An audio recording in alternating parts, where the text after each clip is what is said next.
Pela fé posso enxergar, pela fé posso tocar, pela fé, pela fé.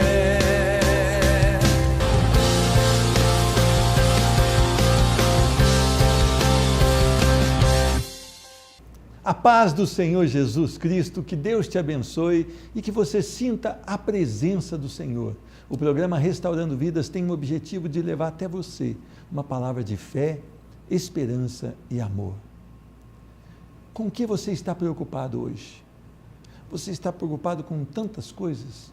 Com a saúde, com as finanças, com a crise do nosso país, com o projeto que você está desenvolvendo? Mas a palavra do Senhor diz que nós devemos estar com uma outra preocupação, de ensinar os nossos filhos. A palavra do Senhor, em Provérbios capítulo 22, versículo 6, diz: ensina a criança no caminho que ela deve andar, e ainda quando for velha, não se desviará dele. Muitas pessoas estão ganhando dinheiro, ganhando fama, ganhando poder, conquistando objetivos, estão perdendo os seus filhos para o mundo. A palavra do Senhor diz, não diz, ensina a criança o caminho, mas ela diz, ensina a criança no caminho. Pais, vocês precisam caminhar junto com seus filhos. Vocês precisam tirar um tempo especial, porque os filhos são herança do Senhor. É a bênção do Senhor sendo liberada sobre a sua casa. E você precisa ensiná-lo, não só mostrando, mas indo, testemunhando que a palavra do Senhor, ela traz segurança, ela traz poder e direção para as nossas vidas. Não se esqueça, as coisas desse mundo vão passar, mas se você conseguir colocar no coração do seu filho a palavra do Senhor, isto dura por toda a eternidade. Que Deus te abençoe e que você possa ter um ótimo dia na presença do Senhor. Eu quero conversar hoje com a Sandra de Souza. A Sandra tem uma palavra de Deus para a sua vida. Vamos então a essa entrevista.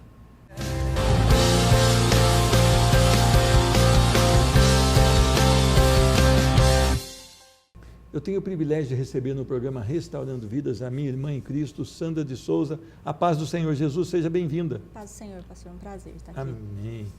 Ô Sandra, você não é natural de Poços. Não, não sou. Sou de Itajubá. Itajubá. Isso. E você foi criada ali, dentro dos caminhos do Senhor? Não, não fui. Eu, até os 12 anos, criada na igreja católica, e depois, aos 12 anos, fiz uma visita e, numa igreja protestante, e fiquei. Certo. Agora você, isso foi com quantos anos? 12 anos. 12 anos. 12 e quanto anos. tempo demorou para você falar publicamente que você era do Senhor Jesus, ainda que não fosse uma verdade? A gente começando, eu ainda me considerava uma criança, Na verdade, eu fui para a igreja, Eu não entendi essa questão de conversão ainda. E eu fui e me encantei com a igreja. Agora, com certeza, pelos 16, 17 anos, eu já entendia mais, o que era estar com Cristo.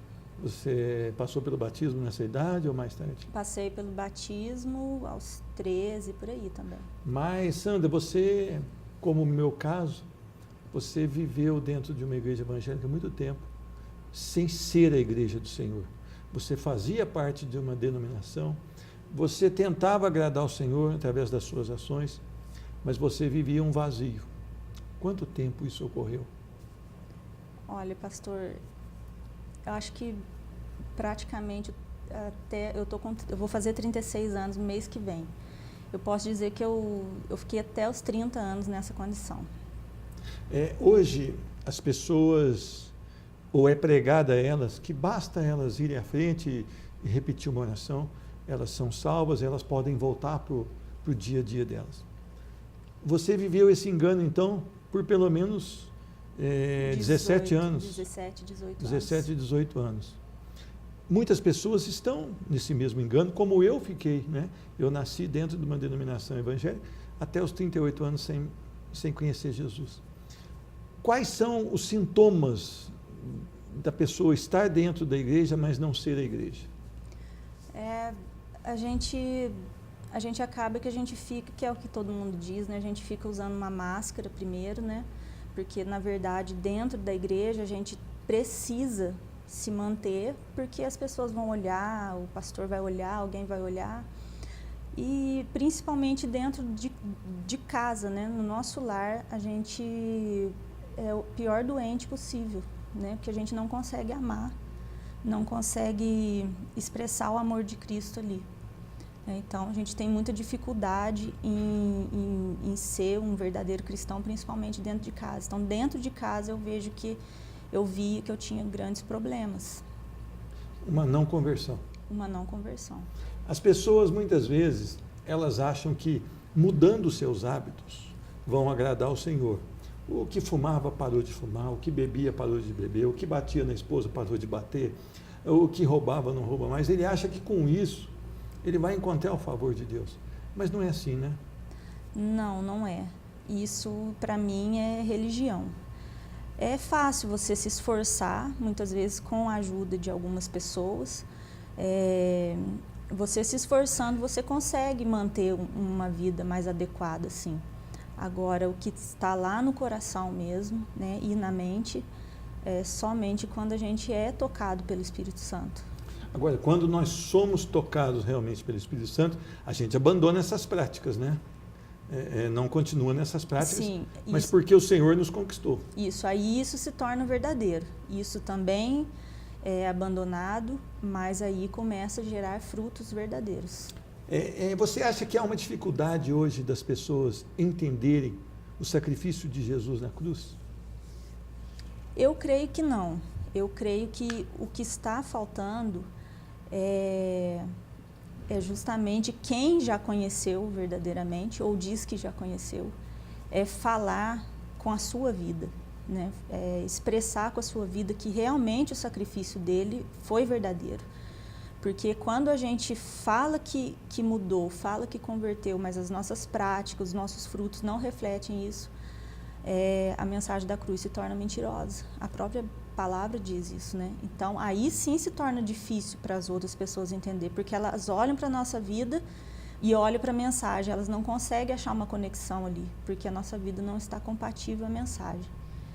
Hoje em dia, uma das preocupações do povo, ou do chefe de família, da mãe, do pai, é conquistar coisas. E os filhos têm se perdido em meio a essa busca pela conquista. O pai muitas vezes dá o celular último tipo para o filho, mas não dá a companhia, o ensino da palavra, a escola bíblica. Por que você acha que tem essa inversão de valores nos lares? Hoje eu acho que tudo ficou mais fácil, informação, né? No caso da informação, ficou mais fácil para todo mundo. E o mundo tem, eu tenho dito assim, por ter uma filha, né, de 12 anos, e ela está nessa fase de ser pressionada. Na verdade, eu não acho nem que eles estão sendo pressionados, eles estão sendo esmagados pelas informações, né? E as informações, elas chegam a todo momento dizendo que é necessário ter para você ser alguma coisa. Você precisa ter. E quando falta, né, o amor de Cristo dentro da família, na educação e na orientação dos filhos, os pais, eles vão realmente se perder, e para conquistar o respeito ou talvez a atenção dos filhos, eles vão ceder e vão dar aquilo que os filhos pedem, não vão entender, não vão atentar para a palavra, né? Que é preciso orientar os filhos pela palavra. Nessa competição hoje, até mesmo para uma criança, ela é requisitada de muito estudo, de ser muito versátil, né, no conhecimento. Ela tem ficado bastante ocupada com os estudos e ela não tem tido tempo, né, para aquelas coisas antigas, aquelas brincadeiras, mesmo se assentar numa mesa com os pais. Isso tem roubado delas algo tão precioso como a convivência em família, e aqui você citou agora mesmo, uma pressão esmagadora sobre elas. Aonde você acha que isso está complicando a vida das famílias? Sim, na minha casa, pastor, uma coisa que a gente preza sempre, desde antes de ter as nossas filhas, é essa questão de comer à mesa, né? De fazer as refeições à mesa. Vez ou outra, a gente senta, às vezes assistindo um filme, alguma coisa na sala, mas a nossa prioridade é a mesa. Porque na mesa a gente consegue entender como que foi o dia de cada um, né? É um momento que a gente tem mesmo para trocar. E como isso a gente tem percebido, né, de outras pessoas que a gente conhece, de famílias que a gente conhece, que cada um está comendo num momento, cada um às vezes tem uma TV no seu quarto, cada um se esconde no seu canto. A família está perdendo o vínculo dela, né? E as referências mesmo do pai, de sentar à mesa, do pai fazer uma oração, da mãe estar ali orientando. Então eu creio que os filhos, nessa falta, eles têm perdido um pouco de referência do pai e da mãe dentro do lar. Quer dizer, hoje eles ficam muito pouco em casa, né? Tem escola que é cedo e à tarde, às vezes é só um período, mas dá muito estudo em casa, muita pesquisa. E isso está roubando essa convivência. E por outro lado, na desculpa de pesquisa, eles têm acesso a muitas coisas na internet. Então, às vezes o pai está achando, meu filho é maravilhoso, meu filho é perfeito, mas ele já está no estágio talvez de pornografia, talvez no estágio de drogas, bem avançado, e a família nem percebeu, porque está todo mundo ocupado e correndo, e quando vê o negócio já está bem longe. O que você acha que precisa, o lar cristão precisa fazer para recuperar? Eu creio que uma das coisas que a gente precisa fazer um pouco mais é dizer não às crianças, né? Falar não mesmo para os filhos. Pela necessidade, muitas vezes, a gente acaba deixando eles ter esse acesso, né? É um celular na mão, é o computador ligado, mas a gente precisa, isso é a orientação da palavra, né? Que a gente precisa dar esse limite para os filhos, dizendo não, dizendo o seu tempo é esse, e também sendo transparente dentro de casa, né? Essa questão de ter senha, essa questão de ter o computador dentro do quarto, trancado. Eu creio que dentro da família, muitos vão dizer sobre privacidade, vão dizer sobre não, mas o adolescente também precisa de privacidade, mas eu não creio que seja assim. Eu creio que a gente precisa de transparência dentro da casa, dentro da família, e os pais têm essa autoridade, né? Principalmente os cristãos que já conhecem, têm essa autoridade de saber onde os filhos estão, onde eles estão fisicamente e onde eles estão colocando seus olhos, seus ouvidos, o que eles estão buscando, né, nas redes sociais, por exemplo. Quando você me falou que a palavra, a orientação, o entendimento dos pais da palavra, nós vivemos o tempo hoje onde grande parte da população se diz evangélica, mas não tem nenhum compromisso real com Cristo Jesus, não tem tempo devocional diário, não tem busca de conhecimento da palavra, e hoje eles estão formando líderes de células totalmente despreparados. Eles preenchem o requisito de um curso que a própria igreja ministra e diz, agora já formamos um líder. Isso tem contribuído para os lares estarem tão desorganizados como hoje? Com certeza, porque muitos desses líderes já têm a sua família formada, né? E eles passaram, é provável que eles tenham passado pelo processo da conversão, daquela conversão que a gente conhece, que o senhor já citou aqui hoje, dele ouvir uma palavra, ser chamado na frente, ser feita uma oração, logo ele está naquele fogo do recém-convertido. Já diz que já escreveu o seu livro no livro da vida.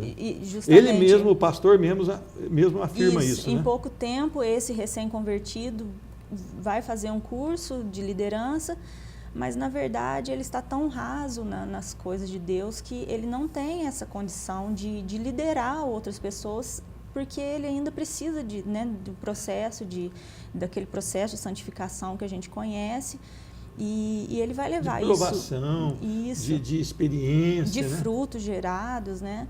Eu não digo que Deus não possa pegar uma pessoa imediatamente, ele pode fazer isso, mas a gente conhece, a gente entende que que Deus tem alguns cuidados também, e esse líder, sem uma base forte, esse líder, e a palavra diz que a gente precisa tomar conta do nosso lar, né? Principalmente o obreiro, né? Que ele seja bem aprovado.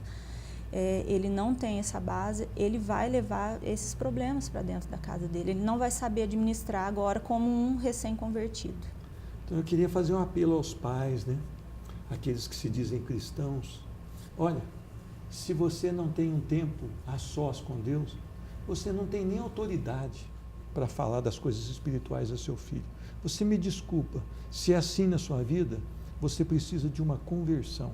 Você precisa se dobrar diante do Senhor e falar: Senhor, muda a mim primeiro, para depois o Senhor mudar os meus filhos. Às vezes, nós estamos achando que estamos arrasando na vida espiritual, mas não é assim. Nós somos miseráveis, pobres, pecadores diante de um Deus santo. Nós precisamos reconhecer o nosso estado. O que nos diferencia daquela pessoa que está lá fora é o sangue do Cordeiro, que pela graça do Senhor, o favor imerecido foi derramado sobre mim e talvez sobre você, sobre a Sandra. Então eu queria que você prestasse muita atenção. Os pais que se dizem cristãos estão perdendo seus filhos para o mundo, porque não têm dado um bom testemunho para esses filhos. Você precisa conquistar o sacerdócio da sua casa. E isso se conquista buscando ao Senhor, pedindo perdão pelos pecados e buscando conhecimento e submissão em obediência ao Senhor. Sandra, eu queria que você voltasse semana que vem para a gente falar de um projeto que Deus colocou no seu coração e de um momento muito difícil que você passou, né? Um falso sequestro aí que você ficou quase louca, né? Sim. Mas a graça do Senhor veio e Amém. te libertou. Graças Amém? a Deus. Então, Amém. semana que vem a gente volta. O programa Restaurando Vidas volta dentro de instantes.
Eu quero ler um texto que se encontra em Marcos capítulo 10, a partir do versículo de número 17.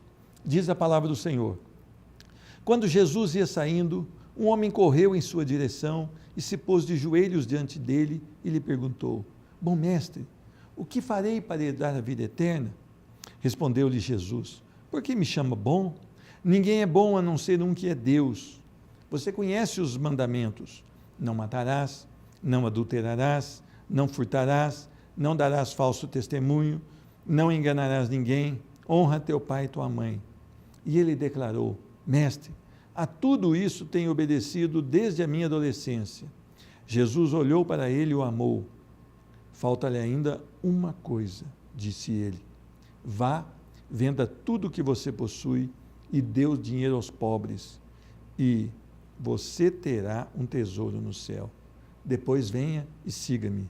Diante disso, ele ficou abatido e afastou-se triste, porque tinha muitas riquezas. Amém?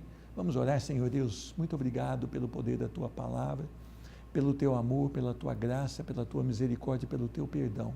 Que a tua palavra venha de encontro às necessidades do nosso coração, para nos exortar, para nos corrigir, mas para trazer vida a cada um de nós. Abençoa essa pessoa que assiste o programa Restaurando Vidas, que ela seja tocada pelo poder do teu Santo Espírito.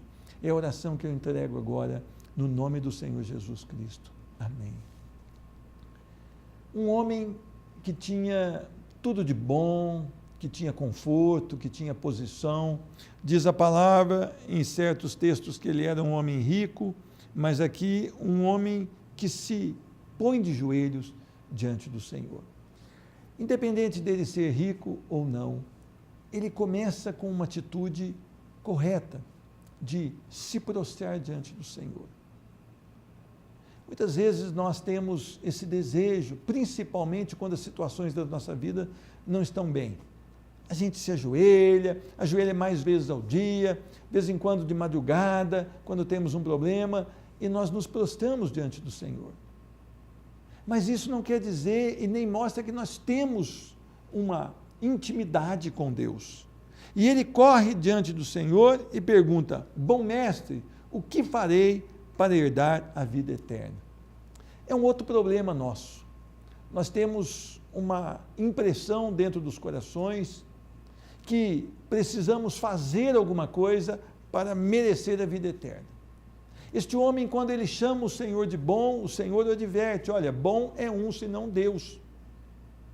Então ele chega para adorar a Deus, mas um Deus que ele não conhece, que ele ouviu falar e que ele estava com uma vida de religiosidade diante desse Deus.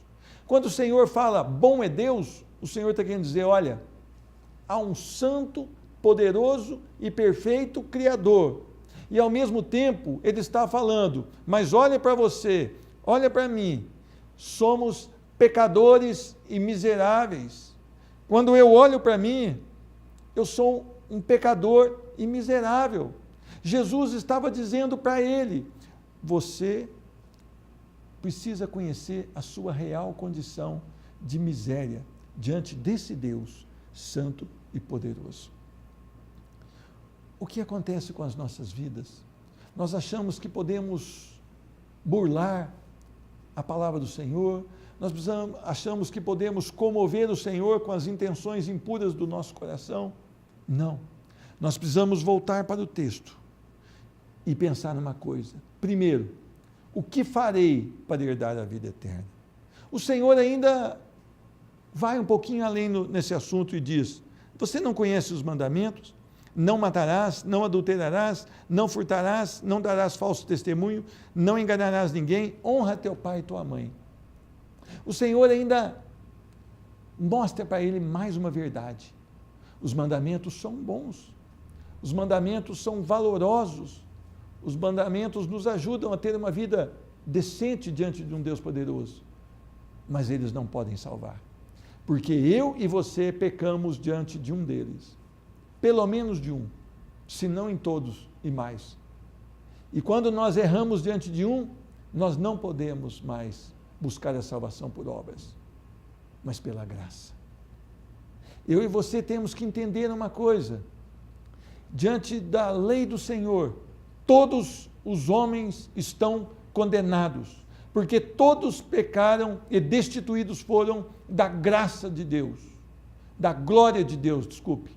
Então eu preciso e você precisa prestar atenção na sua vida. Você não pode se salvar, eu não posso me salvar, mas eu posso depender da graça do Senhor, o favor imerecido de Deus. Eu posso olhar para aquela cruz e dizer: Senhor, eu me arrependo e vejo que sou um condenado, um miserável e um depravado, mas eu preciso da tua salvação e tu tens o poder para me transformar num homem salvo. Transforma a minha vida. O Senhor estava falando para aquele homem: você precisa de um conserto com o Senhor. E aquele homem diz ainda: olha, mestre, tenho tudo obedecido, todos esses mandamentos obedecidos desde a minha adolescência. Nós muitas vezes nos achamos totalmente convertidos ao Senhor. Nós achamos merecedores do reino, mas não há mérito no homem. Há sim uma necessidade do homem de ter o seu coração preenchido por Cristo Jesus. E para isso eu preciso me esvaziar de mim mesmo. Para isso você precisa esvaziar de si mesmo. Nós precisamos olhar para a santidade do nosso Deus. Nós precisamos entender que Ele sim é puro, santo e perfeito. E nós precisamos ir até a cruz de Cristo Jesus e morrer para nós mesmos, e entregar a nossa vida a Cristo Jesus, e pedir o perdão para o Senhor Jesus nos perdoar, e dizer para Ele: venha reinar sobre a minha vida, venha ser aquele que vai governar sobre a minha vida. E este homem não entendeu. Ele achou que ele estava muito bem. E talvez ocorra isso com você.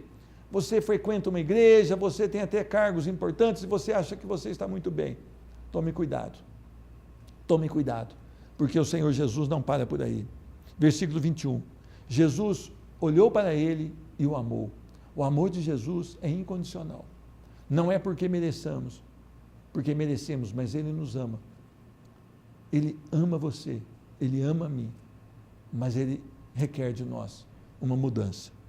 Falta-lhe uma coisa, disse Jesus. Vá, vende tudo o que você possui e dê o dinheiro aos pobres, e você terá um tesouro no céu. Depois venha e siga-me. O Senhor Jesus toca na ferida do coração dele, onde ele pecava abundantemente, amor ao dinheiro. A palavra do Senhor diz que o amor ao dinheiro é a raiz de todos os males. Você ser rico não é pecado, você ser pobre também não é pecado, você ser uma pessoa da classe média também não é pecado, mas tanto para o rico, quanto para o pobre, quanto para a pessoa média, quando amam ao dinheiro, você incorre num grande pecado. O trono do seu coração é colocado o dinheiro. Jesus está falando para esse homem, olha, tem uma coisa que está roubando a tua intimidade, a tua possibilidade de salvação, é que você ama o dinheiro mais do que a Deus. Você chama a Deus de bom, mas o seu amor está no dinheiro. Aquele homem, então, ao invés dele aproveitar a salvação, porque Jesus significa o Senhor é a salvação, ele estava diante da salvação, Jesus Cristo, Rei dos Reis e Senhor dos Senhores, o Deus encarnado, e ele perdeu a maior possibilidade da sua vida, a salvação em Cristo Jesus. E talvez você esteja me assistindo agora, pensando naquilo que está roubando o lugar de Deus no seu coração. É hora de você jogar isso fora, é hora de você falar, Deus, agora eu desisto dessas coisas que têm roubado o seu lugar no meu coração, eu entrego a minha vida ao Senhor, eu vou à cruz do Calvário, e peço perdão pelos meus pecados. A palavra do Senhor diz que o Senhor falou, depois que você fizer isso, você me segue. Não dá para servir a dois senhores. Ou você agrada um e desagrada o outro, ou vice-versa. É preciso que você renuncie ao Senhor do seu coração, a não ser que já seja Cristo Jesus. O que está roubando o seu coração? O que está em primeiro lugar no seu coração? Esse homem amava tanto dinheiro, que diz a palavra no versículo 22, diante disso, ele ficou abatido e afastou-se triste, porque tinha muitas riquezas. Sabe o que aconteceu? Ele deu a declaração, eu prefiro o inferno, mas eu quero as riquezas transitórias que essa vida pode me dar. Talvez você esteja falando, olha, eu não vou largar da minha bebida, eu não vou largar do adultério, eu não vou largar das minhas fofocas, eu não vou largar da minha jogatina, eu não vou largar de estar no pecado, eu prefiro viver aqui uma vida regalada, nem que depois eu vá para o inferno. Ou talvez você pense, não, depois Deus vai mandar todo mundo para o céu. Isso é uma heresia. A palavra do Senhor diz que nós temos que entrar pela porta estreita e continuar no caminho estreito, porque o caminho que leva à perdição é largo, e muitos são os que entram por ele. Você já tem Cristo Jesus como único e suficiente Salvador? Você já tomou sua decisão em Cristo Jesus? Você ama Cristo Jesus a ponto de renunciar tudo por Ele? Você quer deixar hoje os tesouros do seu coração lançados no altar do Senhor e dizer, Senhor Jesus, eu me arrependo? Essa tem que ser uma verdade. Se o Espírito Santo te tocou, vá ao seu quarto agora, ajoelhe-se, clame pela misericórdia do Senhor, pela salvação sobre a sua vida. Este homem estava no lugar certo e na hora certa, mas tomou a decisão errada. Não deixe para amanhã. Amanhã pode ser muito tarde. Amanhã pode não haver mais tempo. Eu e você podemos não estar vivos amanhã. Como vai ser? Para onde você vai passar a eternidade? Eu quero orar pela sua vida, Senhor Deus. Muito obrigado pelo seu amor, pela sua graça, pela sua misericórdia, pelo seu perdão. Senhor Deus, que as nossas decisões sejam compatíveis com a tua palavra. Senhor Deus, que haja uma renúncia do eu hoje, que haja uma renúncia do ego e que as pessoas possam decidir por Cristo Jesus. Uma vida santa na tua presença. Uma vida, Senhor Deus, onde eles vão declarar, já não me interessa o que eu penso, o que eu sou. eu quero servir, eu quero ser um instrumento nas mãos do Deus vivo e poderoso. Que seja essa a nossa oração, no nome do Senhor Jesus Cristo. Amém. Que Jesus Cristo te abençoe, que o Espírito Santo te conforte e te console, e que o amor de Deus esteja sobre a sua vida, no nome de Jesus. Pela fé posso enxergar, pela fé posso tocar.